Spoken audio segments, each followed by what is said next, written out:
the Vice President of the United States. I have just been looking over some of the sketches made in Vietnam for the motion picture that you're about to see. These are wonderfully strong pictures. They capture the spirit of the people of that country. Now, just take a look at this one. Throughout Vietnam, you see strong faces like this, determined and patient. The story, the hope, and the determination of these brave people of South Vietnam and what they're doing to build on their hopes has not been told as often as has the story of war in their ravaged land. But it's just as true. Here are some others.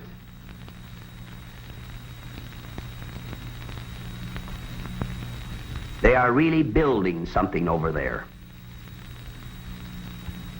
They are building the foundations of a society in which they and their children can live in peace and freedom. And they are doing this in the midst of an ugly war forced on them by aggressors who want to control them. They are doing it with their muscle and their hearts, but they're doing it at the ballot box too. In hundreds of hamlets across the land, they are demonstrating their faith in themselves and in their future. They're also proving their faith in us because we have taken our stand beside them. No one who really knows what these determined people are doing can doubt the rightness of their cause, nor can they doubt the rightness of our help. For we are making possible the conditions under which they can build their nation. Their effort to build that nation is a story that needs to be told.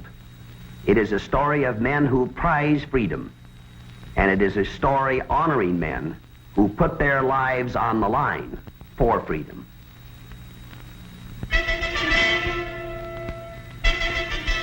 The story of Vietnam today is the story of war and of the men of different nations who fight that war to end the enemy's aggression.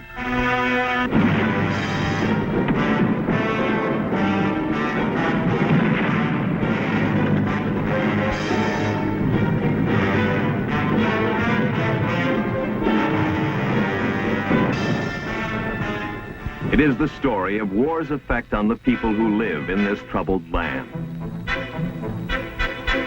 But the untold story of this historic moment in Vietnam is one of heroic adventure.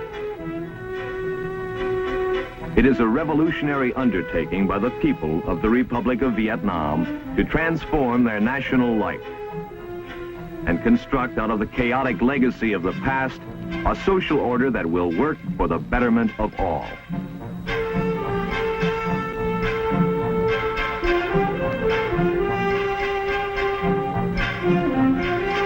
It is the story of a people building a nation for themselves and building it amid the holocaust of war.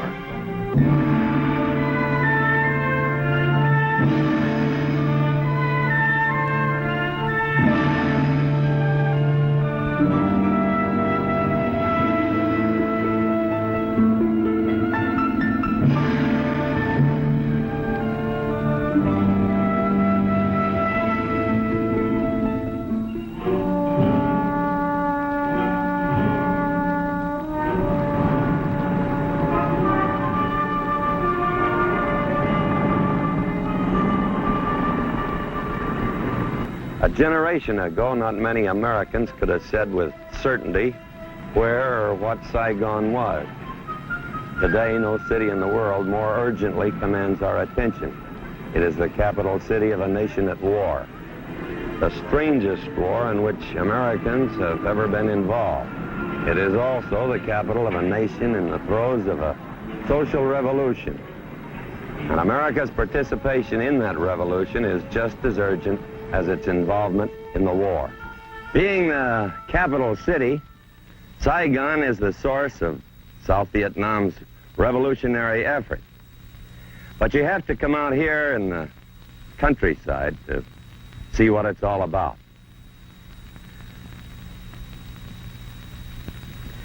The Defense Department has asked me to help bring you this story of Vietnam's attempt to build itself into a nation. And to do this, I've called on some expert help. This is Lieutenant Mark Nelson, U.S. Navy. He's commander of a division of the patrol craft which prevent infiltration of enemy troops and supplies along the coast. And this is Sergeant Shelley Blunt of the Air Force. Sergeant Ken Sanders with the 3rd Marine Amphibious Force at Da Nang. And Spec 5 Dale Kemmery with the 25th Infantry Division. These fellows are stationed here, and they know the country, at least in the special way that American fighting men have come to know it. So from their own experiences and observations, they know the story, and together we're going to try to give you an informed picture of what it is that's going on over here. We're in the hamlet of Nhi Ton, about 15 miles north of Saigon. It's a peaceful-looking rural community, and life goes on here much as it has for hundreds of years in this part of the world.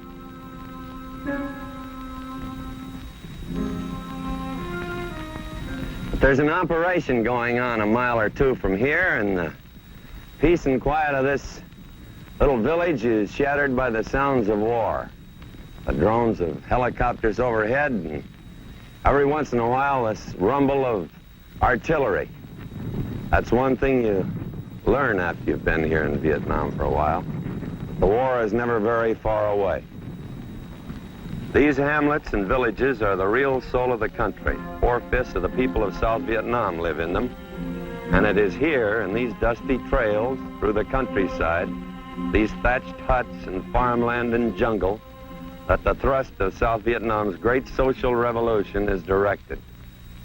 In Vietnam, revolution is a double-edged word. The enemy uses it. It's what they call the aggressive war they're using against the people over here. That's the story. And there's nothing mysterious about the kind of revolution the enemy has in mind. It's the same thing we've seen in many parts of the world ever since the communist revolution 50 years ago. Murder, assassination, terror. And over here, they've killed over 20,000 civilian leaders. That is the story of the civilian population. It is public knowledge that these people, in their fight for freedom, have lost proportionately already more troops than we lost in the whole of World War II. And yet, in spite of this, there have always been men brave enough in this country to step forward and take the leadership from those who have been killed. And it's these same brave people who have had the will and the guts to conduct their own revolution, a real revolution for the betterment of their people. At the same time, they have been fighting a war for their very survival. What the government of Vietnam is launching is a national effort to eliminate and defeat a pattern of social misery which has plagued the people of Vietnam for generations. They intend to replace it with a society in which the needs of the people can be met. Now, they call it revolution, and it certainly is. And they call it nation building, and it's that, too. The people over here have never had very much, and they want their share. They want the things that are important to them. That is what they mean by revolution and what it's all about. They want a better life. They want social justice, but the guy in the rice paddy wouldn't call it that. As a matter of fact, he probably wouldn't know what those words mean. But it's the same thing. Now, he wants to be left alone. He's tired of being frightened, kicked around, and beaten up. He wants some personal dignity. And he certainly doesn't get very much of that over here. These people want education. It's the key to the future for them. And health is another big problem. Disease is a serious thing, and life expectancy is pretty low. Well, the war helps that along. It sure does, but some of these people never get to see a doctor. You ought to see the way they crowd around some of our medics. These people want dispensaries and clinics so that they can get taken care of and get their families taken care of so they can live a little longer. Social justice, if that's what you want to call it, or simply the desire not to be beaten up, education for the children, health facilities, the hunger for land and to make the land more bountiful. These are the wants of the people. They are the objectives of Vietnam's social revolution. Trouble is, the Viet Cong have told the people they'd give them the same thing. Yeah, and they shoot anybody that doesn't believe them. Well, but sometimes the people don't know who to believe. That's why the government has to make good on its promises right now. If they don't, their revolution is dead. But we can't wait on it. We've got to get this war won. If we don't, there won't be a nation to build.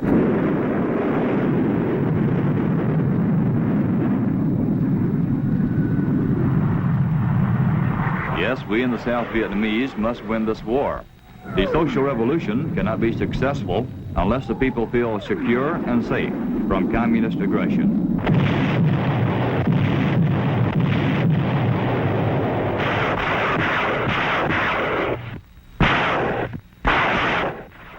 The enemy was proud of the technique he had developed for pursuing what he called his wars of national liberation. Who could stop him? Not the Americans, or so he thought. The leaders of the North Vietnamese military forces said that the organization, composition, and training of American forces were not fit to tackle a revolutionary war. I guess they forgot 1776. Anyway, we Americans who knew something about revolution developed a revolutionary answer in the field to these cutthroats and terrorists.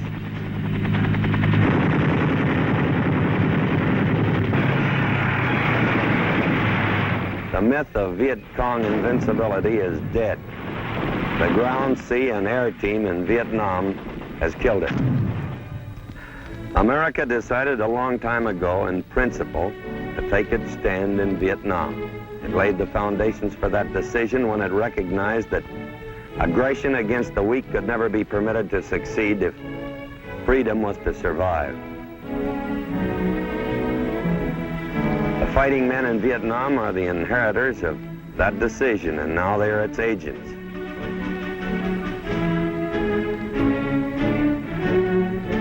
Accolades in war are easy to give, but there is a general agreement that never before in its history has America put into combat a force so composed of men ready for their job. They serve the cause of freedom well. They're fighting men and not philosophers, so they don't talk much about freedom, but they know their job and they know how it figures in Vietnam's effort to build a nation. We've got to get this war won.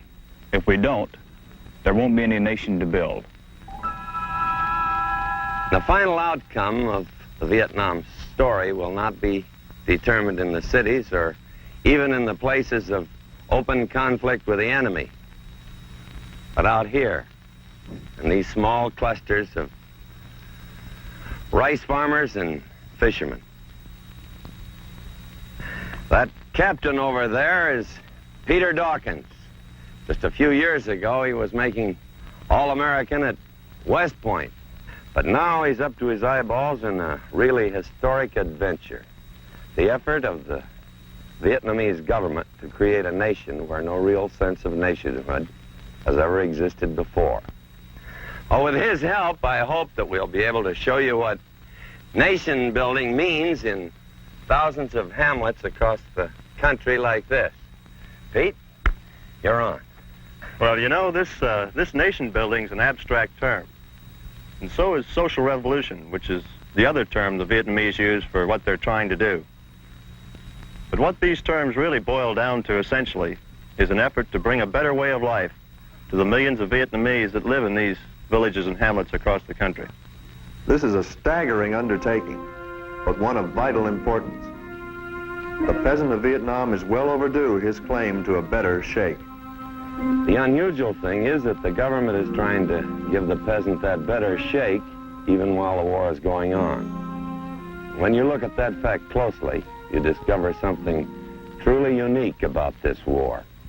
Improving the lives of these people is not just a humanitarian idea. It's a military necessity. And every American who comes over here to fight soon becomes aware of this. Tomorrow about midnight, you'll surround the village of Tan Phu Can and completely seal it off. If you encounter any VC, you'll take your normal combat action. After you seal off this village, it's going to be a little different, however. At first light, we're going to take the government of Vietnam to Tan Phu Can. There's going to be a large group of people going into this village that you've surrounded. And it's going to be their job to show them that the government of Vietnam is the best choice. And your job is just as important in that you've got to convince these people that you as soldiers are on their side. You're going to gain their confidence by working with them to build a little better life. Basic kindness and generosity are not unknown in the tradition of the American fighting man overseas, but no one ever expected that they would become military weapons as well. But that's the kind of a war this is.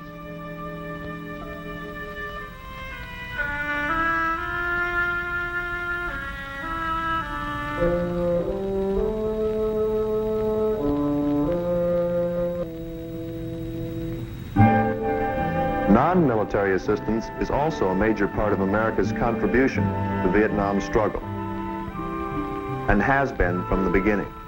My name is Mike Rolla. I'm with the United States Agency for International Development here in Vietnam. I've been here about 3 years now, working in the province of Gia Dinh. My work has involved almost everything that is non-military, from the building of schools, maternity dispensaries, roads and bridges. Basically what we've been trying to do, though, is work with the people and help them as much as they can to realize their aims and their wishes. Basically, what we're trying to do is help the government of Vietnam respond to these needs and these wishes, helping the government respond to the needs of the people. The U.S. is not alone either in the contributions it is making.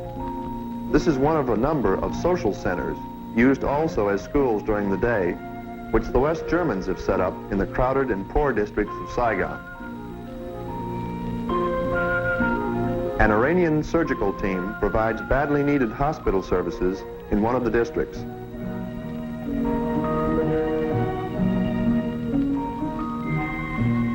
Such activities document the very important fact that 39 nations of the free world today are helping or have promised to help the Republic of Vietnam in one way or another. All of this is enormously important and helpful to the common cause. But these activities can only be considered as the initial steps to help get the process started. No matter how successful our troops or our AID representatives are in winning the support of the people, in the end, that job can only be done by the Vietnamese themselves. As good friends and allies, we can help strengthen the ties of the people to their government. But only that. We can only help. The Vietnamese know this, and they're doing something about it.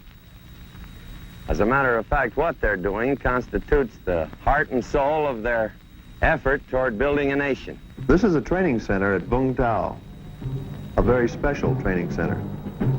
It's for the training of what the Vietnamese call revolutionary development cadres. The men who come here, 5,000 of them at a time, 20,000 a year, literally hold the hopes for Vietnam's social revolution in their hands. They come here to assimilate the principles of their government's plan to revitalize the country and learn the skills and techniques with which to translate those principles into effective action. Tôi nghĩ rồi. Vâng. You may not believe it to look at me, but I'm Captain Gene Savaggio, United States Army. This is the uniform here at Vung Tau. I'm an advisor here, but only that. You see, the Vietnamese are running the show, and it's an arduous one. About half the total training is taken up with military subjects. The job of these men will be to move into areas which American or ARVN troops have cleared, but subsequently passed on through. And their first responsibility will be to take up where the military had to leave off in providing security for the area.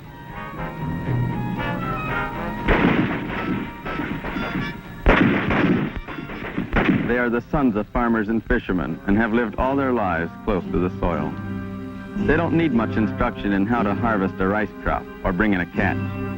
But techniques for improving the crop and the catch are important parts of the curriculum. Someday, a village's loyalty might turn on just such instruction. They become well-schooled in the causes and progress of the war, probably as much as any national spokesman. And one fact is drilled into them constantly: the necessity of reaching the hearts and minds of the people among whom they will be working.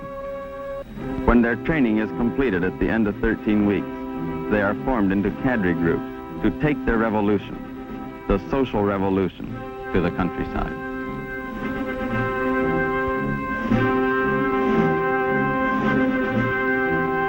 The program in which these cadre groups are involved actually begins well before they move into a village.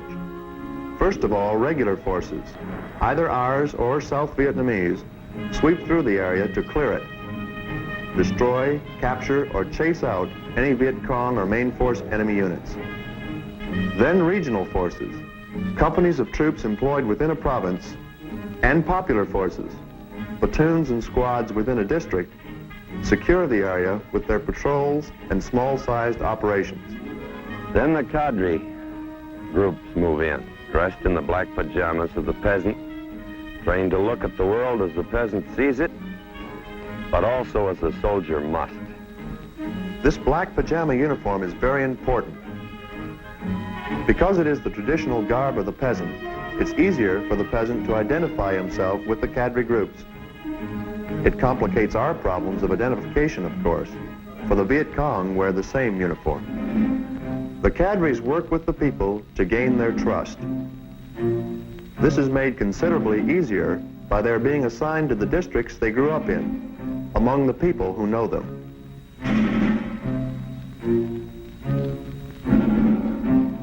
They're not left entirely on their own. Military units on the periphery help to deter the enemy from coming back.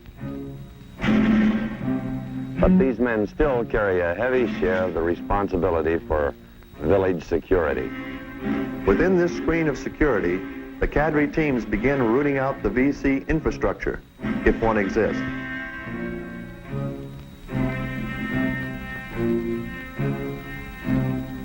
Chúng tôi đã được kế hân hạnh đến đây để tiếp At xúc the same time, the spade work of the social revolution begins, with a full explanation to the people of just what the cadres are in the village for and what they hope to accomplish. This is not always an easy step. The overwhelming majority of the people of South Vietnam are dead opposed to everything that the enemy stands for, but their experience has made them wary. Too often they've watched the VC murder anyone who has cooperated with the government. They have to be persuaded that this won't happen again. It's the job of the cadres to do that persuading, and also to persuade the villagers that their welfare is actually of deep concern to their emerging nation. One team starts out right away to find out what the people's particular problems are, what is needed the most to improve life in the village. Liệu định chứ mình dân dã chỉ mình muốn làm ăn vậy thôi, muốn yên ổn mình làm ăn vậy thôi. Once the problems have been determined, another team starts organizing the effort to solve them. This is where the people's first commitment takes hold. For what the cadres must do now is encourage and lead the villagers into tackling the projects themselves. The team will find the necessary materials and supplies to be used, often from U.S. sources. But the people have to contribute their labors and energies. As their work progresses, the cadres encourage and supervise the election of community leaders. When a village gripped with fear or mired in apathy awakens to a sense of its own importance and feels the stirrings of faith in itself and in the far-off government which is demonstrating its compassion and concern, when the people of a community begin to take their destiny in their hands, that is the transformation of social revolution. And it is precisely this which the Revolutionary Development cadres are endeavoring to bring to the villages of Vietnam.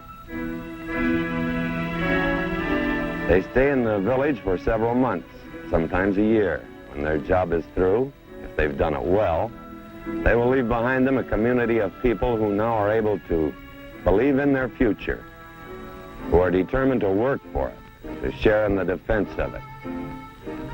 One of the final missions of a cadre group is to train a self-defense force from among the able-bodied villagers, a force prepared to help meet any attack by the enemy.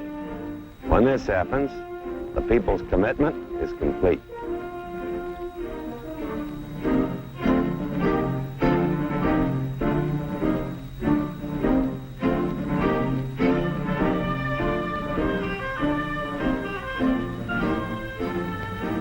Việt Nam yêu Việt Nam kêu gọi thương nhau, Việt Nam xây xây đất. Vietnam has a lot riding on these men. We all have. That's right. We all have. Việt Nam quê hương đất nước sáng ngời. Việt Nam, Việt Nam, Việt Nam muôn đời. No one can say with absolute certainty that Vietnam is going to succeed in building the nation it wants during the hardships and trials of war. But powerful ideas generate their own growth, even in the most bitter of climate. One of these is the belief in individual man's dignity and his right to determine his own course. It is this idea which animates Vietnam's spirit today. It is an idea with which we Americans are familiar. It is to honor our commitment to this idea that we take our stand, and will hold our stand in this troubled land of a worthy and brave ally.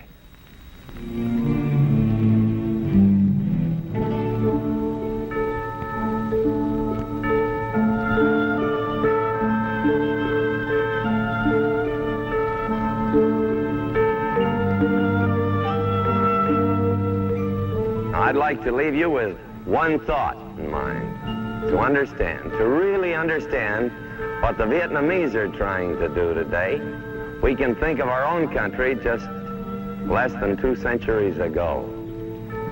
We had won our revolution, won it on the battlefield, and it took from 1776 to 1787, 11 years for our founding fathers to build the substance and structure that is now our great nation. The Vietnamese are trying to do both of these things at once, not because they want to, but because they must. Because history will not give them the luxury of the time that it once gave us. Vietnam, Vietnam, Vietnam quê hương đất nước sáng ngời. Việt